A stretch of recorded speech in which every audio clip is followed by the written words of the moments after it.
Africa, the Nigeria-based IHS plans to double its operation in 6 African countries next year by raising $500 million, according to its chief executive, Issam Darwish.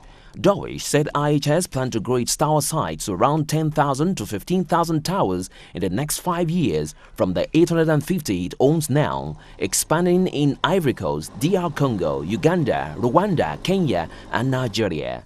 IHS builds towers and leases them to telecoms firms around Africa. It costs around $150,000 to $600,000 to build a tower in Africa, depending on the location. For next year, we're going to need around 500 million of capital. The first phase, the immediate tranche, will be to raise $200 million, and we've already kickstarted that process. That money should disperse or materialize within the next quarter or 2 max. Africa has been the world's fastest growing telecoms market over the last decade, attracting billions of dollars in new investment from multinational phone companies.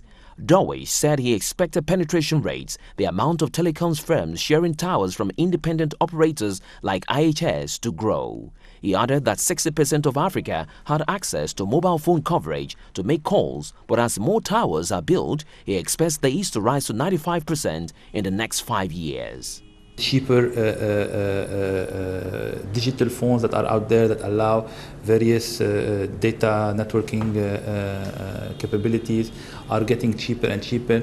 The more these things become cheaper, the lower the barrier to entry becomes, and then the higher the penetration we'll see, and that will form another massive growth. So in order to support that growth, you need towers. IHS has been on an aggressive expansion and capital raising drive.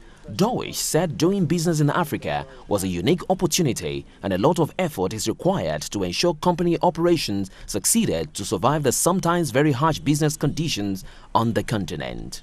Operating a tower in the Delta area or in Darfur or in the south of Sudan is not like operating a tower in Paris or in London. It cannot be, right?